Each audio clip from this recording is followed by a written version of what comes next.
pause there. Joining me tonight on the News Hour is Mr. S.P. Baghel, Minister of State for Law and Justice. Mr. Baghel, good evening. सवाल आज बहुत उठ रहे हैं। UP में एक बड़ा एनकाउंटर हुआ है जिसमें अतीक अहमद के बेटे को और उसके शूटर को, शार्प शूटर को ढेर कर दिया है यूपी एसटीएफ ने। सवाल आज मजहब भी उठ रहा है और भाईचारे पर भी। पहले मैं पूछूंगी कि क्या ओवैसी साहब को आप क्या जवाब देंगे जो कह रहे हैं कि आपके एनकाउंटर मजहब से प्रेरित हैं?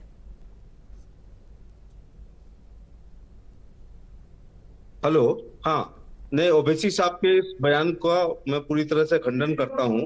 उत्तर प्रदेश के मुख्यमंत्री एक ऐसा चश्मा पहनते हैं जिसमें एक तरफ उनको कानून मानने वाले दिखाई पड़ते हैं और एक तरफ कानून तोड़ने वाले माफिया लोग दिखाई पड़ते हैं। इसलिए इसको मजहब से नहीं देखना चाहिए। उत्तर प्रदेश की जेलें भरी पड़ी हैं तमाम हिंदू अपराधियों से जो एनएसए में, योगी जी के कार्यकाल में गैंगस्टर में, डकैती में, लूट में, बलात्कार में और रोड होल्डअप में और बैंक रॉबरी में निरुद्ध हैं। उनके ऊपर भी गैंगस्टर और एनएसए जैसी और 302 जैसी कार्रवाइयां चल रही हैं। ये ऐसा कहना और समाज को तोड़ने वाली बात हो रही है जैसी बयान आ रहे हैं। मैं इस मामले में कहना चाहूंगा कि उत्तर प्रदेश के मुख्यमंत्री ने एक बहुत बड़ा पॉलिटिकल बयान सदन के आप मेरी आवाज आ रही है? बिल्कुल। हाँ, विधानसभा के सत्र के दौरान उमेश पाल की हत्या हुई थी और समाजवादी पार्टी के लोगों ने लॉ एंड ऑर्डर की बात उठाई तो उन्होंने एक, इसको एश्योरेंस हम कहते हैं राजनीतिक भाषा में, एक बड़ा बयान है जो सदियों तक याद रखा जाएगा। उन्होंने कहा था माफियाओं को मिट्टी में मिला देंगे और 72 घंटे के अंदर वो अपराधी जो सीसीटीवी में थे, जो उमेश पाल की हत्या में मौके पर थे, वो मारे गए। इसके बाद कुछ 120 बी के मुलजिम जेल गए हैं और आज 48 दिन में एसटीएफ ने, यूपी पुलिस ने, इंटेलिजेंस ने, लोकल इंटेलिजेंस ने, स्पेशल ब्रांच ने, तमाम टीमों ने जब तमाम मेहनत करके और लोकेशन ट्रैक करके झांसी पहुंचे हैं, तो जिसको आप इनकाउंटर कहते हैं, मैं कभी इसको इनकाउंटर नहीं कहता हूं। इनकाउंटर शब्द आईपीसी, सीआरपीसी, सीपीसी और पुलिस रेगुलेशन में नहीं है। मैं इसको हमेशा कहता हूं कि ये पुलिस का एक जो इनकाउंटर होता है वो सरकमस्टांस उस समय की परिस्थितियों पर होता है। बदमाश को रोकेंगे और राइट ऑफ प्राइवेट डिफेंस में आपको भी, एंकर को भी, मुझे भी, कॉमन मैन को भी आत्मरक्षा में किसी को मारने का अधिकार है। ये आत्मरक्षा का अधिकार आईपीसी के 96 सेक्शन से लेके 106 तक वर्णित है, जिसमें right of private defence property के मामले में हम किसी को मार सकते हैं और right of private defence body के मामले में कर सकते हैं। तो ये उस समय की परिस्थिति पर निर्भर करता है कि उस समय पुलिस के ये साथ। तो आपने समझा दिया, लेकिन अखिलेश यादव ने नॉट ओनली इसको झूठा इनकाउंटर कहा है, ये भी कहा है भाजपा जो है, बीजेपी भाईचारे के खिलाफ है। आपको क्या लगता है भाईचारे से उनका क्या मतलब है? नहीं, ये भाईचारे के खिलाफ नहीं है। प्रधानमंत्री का ब्रह्म वाक्य है जो वो आत्मा से बोले हैं कि सबका साथ, सबका विकास, सबका विश्वास और सबका प्रयास को लेकर के चलने वाले हैं। वो एक खूबसूरत गुलदस्ता जिसमें हर रंग का फूल हो, हर किस्म का फूल हो और हर की खुशबू का फूल हो। हमारी कल्याणकारी योजनाएं गरीब आधारित है, वो जाति, क्षेत्र, धर्म और वर्ग को नहीं देखती हैं।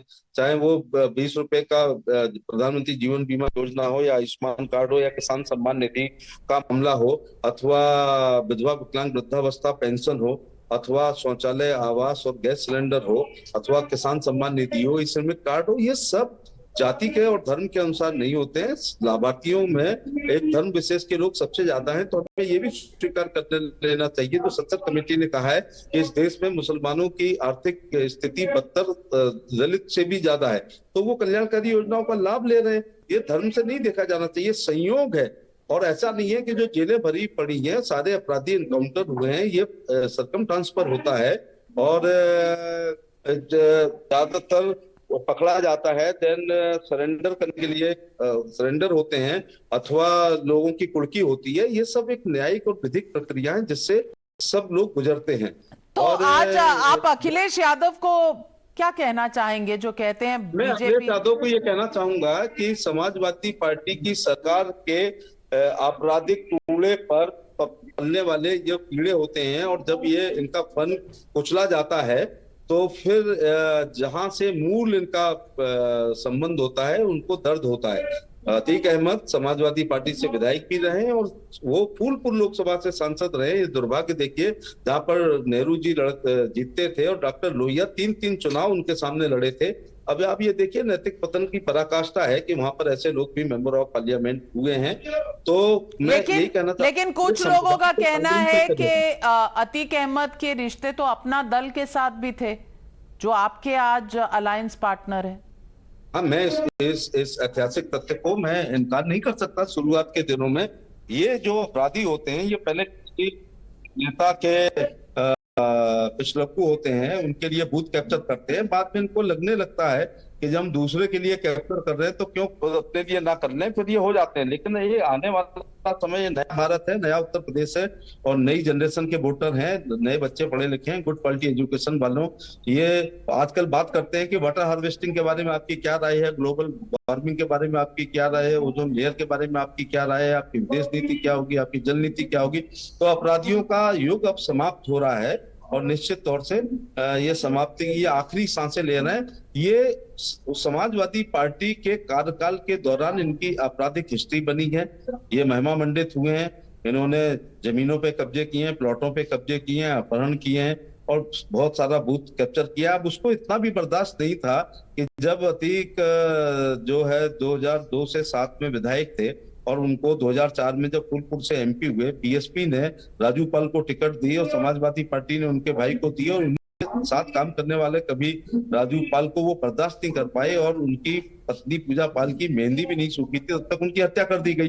फिर उस हत्या में उमेश पाल गवाह थे, तो वो गवाही ना दें, उनका अपहरण किया गया, फिर अपहरण में टॉर्चर किया गया। उसकी उस बहादुर आदमी ने एफआईआर की जिसमें आजीवन कारावास उनको हुआ है। मैं यहाँ ये भी कहना चाहूंगा कि अब उनके बुरे दिन इसलिए शुरू हो रहे हैं क्योंकि 35 साल के आपराधिक और राजनीतिक कैरियर में एक भी मुकदमे में सजा नहीं हुई, क्योंकि हम एक्विटल या कन्विक्शन अदालत करती है, वो इस बात पे करती है कि एविडेंस के आधार पर। सभी वादी हॉस्टाइल हो गए थे, सभी गवाह हॉस्टाइल हो गए थे। ये तो उमेश पाल अपनी हत्या वाले दिन भी गवाही देके आ रहे थे, जिसमें आजीवन कारावास हुआ है। अब जब आजीवन कारावास हो गया और उसका बेटा भी मारा गया है, वो तमाम वादी और गवाह अब निश्चित तौर से आगे आएंगे और योगी आदित्यनाथ का कार्यकाल ये लॉ एंड ऑर्डर का स्वर्ण युग है, जैसे गुप्त काल भारत का स्वर्ण युग था और उन्होंने जो दिया था सदन को, उसको पूरा करने का काम किया है।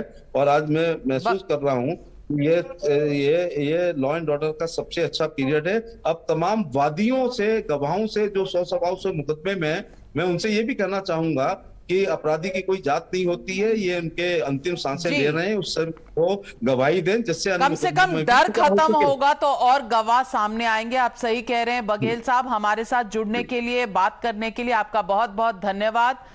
नमस्कार।